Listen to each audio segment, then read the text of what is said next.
with Alexa Bliss needing time to heal before making her comeback, and Roman Reigns hinting at leaving WWE. This is Wrestling Hub. My name is John, and you're watching the Wrestling Report for November 27th.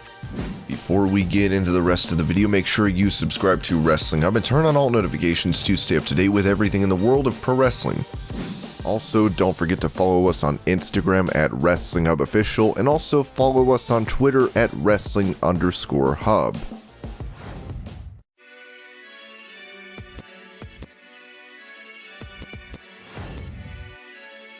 Since making its first appearance in November of 2002, the Elimination Chamber is seen every year, and WWE now has its own pay-per-view dedicated to the match. Speaking of the initial Elimination Chamber match, Booker T recalled how dangerous it really was on his Hall of Fame podcast. "I did not want to be in that match. I knew somebody was going to get hurt. You can slip down, brace yourself, and literally hit your elbow and be out for 6 months. That's how much steel was around that grate. It was nuts. It was like a monstrosity. There was no way you could go in that thing and not get hurt." People don't really realize how serious that match was that night, as there was no way around going out there and not being a stuntman. You're just going to take it. You're just going to be hurting the next morning. It was scary. That's why you never saw me in a whole lot of those matches, because I never really lobbied to be in those kinds of matches. Of course, these guys today thought they could go out and do the same moves in the Elimination Chamber. No way. You saw my face. My face was scared like I don't want to do this. Today it's a really nice chamber. You're still going to go out there, and it's not going to be a cakewalk, but I don't think there's anywhere near as many ways to get hurt.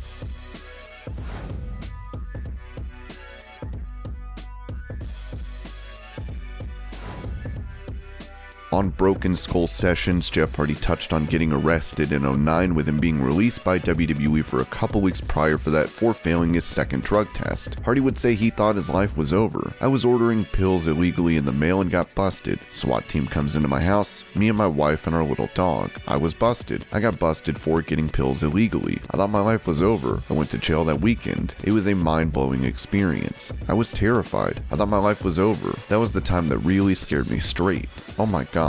It's terrifying when you're looking at it with your wife beside you, handcuffed, face down to the floor. I wrote a song about it called Rebellious. It's about that fear. All those cops in there, it was terrifying. It was completely surreal. But again, overall, in the big picture of everything, it has made me a better human being. They were huge mistakes. I was like, I'm probably never going to go back to WWE. They can never trust me again after all this. Even though if I'm doing good in this other wrestling world, I just didn't know." After returning to TNA, Hardy would finally make his WWE comeback in 2017 and has been there ever since.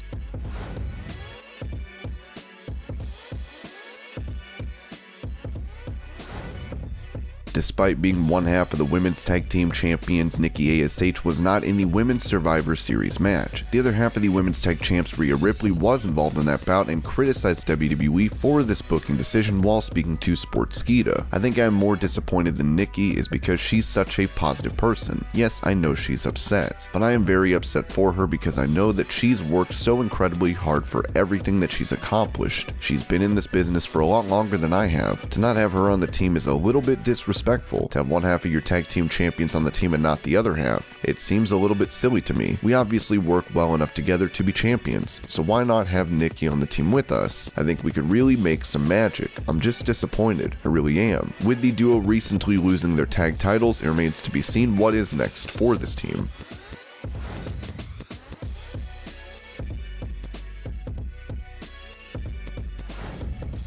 Given all the changes that have come to NXT, WWE has sent emails out to fans to ask for their feedback on the product. They're asking fans to agree or disagree with these statements. We won't read all of them, but they include the show has many unique and exciting characters. I enjoy the athleticism of the wrestling talent on the show. This show has some of my favorite professional wrestling characters. Character development is believable. Wrestling talent on this show is charismatic. I enjoy the interactions and matchups among female talent. The wrestling talent has creative freedom to speak their minds. Promos feel natural and not too scripted. With Triple H still out of action due to his heart procedure, Vince McMahon and company have been left to run the brand, as many in wrestling have criticized NXT for suffering from an identity crisis and for being booked by 60-year-olds.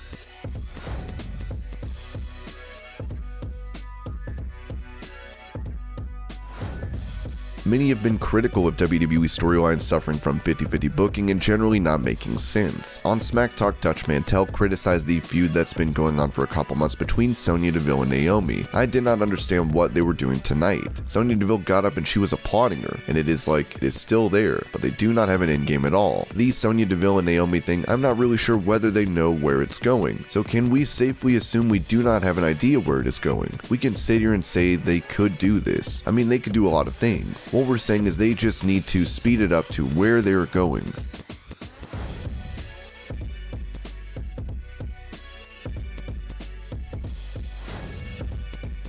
Even though he went through a rough patch in AEW not having any fans for when he brought his broken persona back, Matt Hardy is doing pretty well with this Big Money Matt character. On the AEW Unrestricted podcast, Hardy mentioned how he wants to be remembered in pro wrestling. I almost want to be remembered for just being one of the most passionate wrestlers of all time, because I am. You know, I'm one of those guys who I love this. I grew up a huge fan, and I was able to do it. I was able to achieve some success, and I've always been very passionate in everything I've done. And I also want to be remembered as being a fearless wrestler, not necessarily from the aspects of taking chances and taking risks, even though I've done my fair share of that. Fearless from a creative aspect of not being afraid to try different things, and sometimes they work and they're a huge hit and a success. Sometimes they don't, and then you go back to the drawing board. You know, so I would like to be remembered for being a fearless competitor, especially from a creative aspect. I'll take somewhat of a physical aspect too, athletically, but also just being a very passionate wrestler, one of the most passionate wrestlers of all time.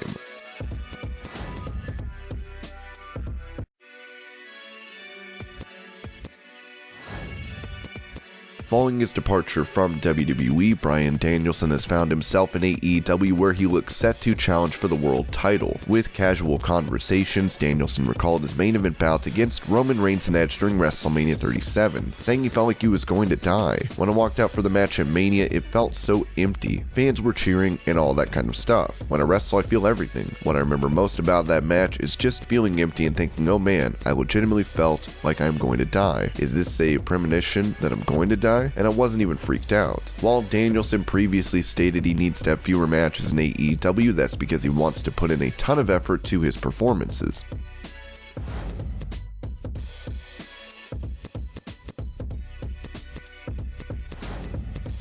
It was previously reported that the Young Bucks had signed a new deal with AEW, as Meltzer noted that it would expire in 2026. Now the Bucks have clarified, with them writing on Twitter, till 2024, let's party for 2 more years. With the two not cleared to wrestle after the Full Gear pay-per-view, we'll have to see when they make their in-ring return.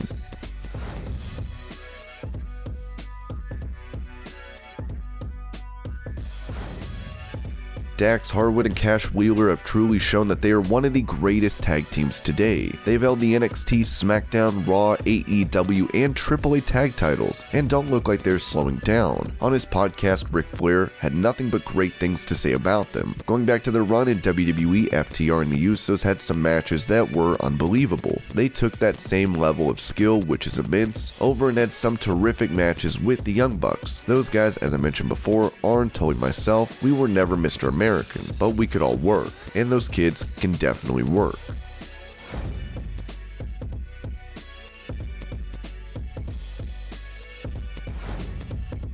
Following his WWE debut in 2006, CM Punk was well on his way to becoming a star, with him being a fan favorite. On his podcast, Bruce Pritchard talked about Punk having many doubting his abilities when he came into the company. I think from the day that Punk stepped into the WWE locker room, there was that perception from a lot of people until, Punk actually did it. Despite that, there were still the doubters in that regard. But at this time, I really don't think it was just Triple H. It was a lot of the old timers that viewed him, what the hell is this guy? Punk was brand new here.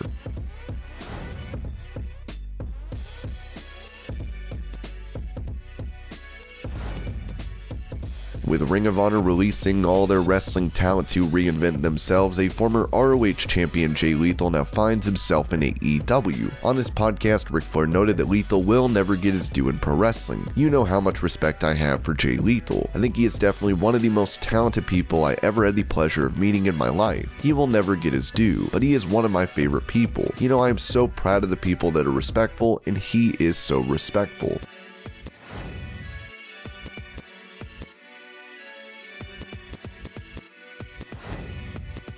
On Smackdown, Roman Reigns was cutting a promo where he hinted at leaving WWE, as he said, "I'm your tribal chief, I'm the greatest of all time, and when my days are done around here, which could be sooner than later, the whole world will acknowledge me." Roman could have more opportunities in Hollywood, so eventually he should be expected to take a step back from WWE. In the meantime, he is set to face Sami Zayn next week, given Sami won a battle royal last night.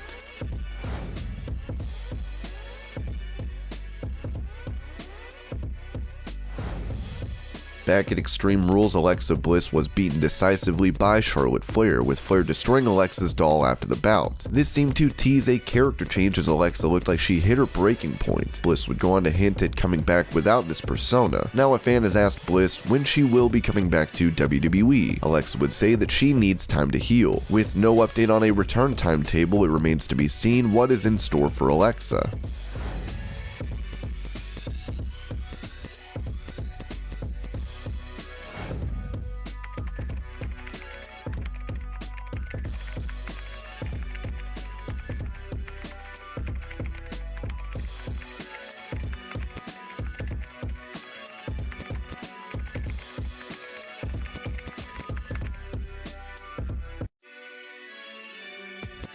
And this was your pro wrestling news update. I hope you're all having a great day. Thank you so much for watching, and I'll see you later.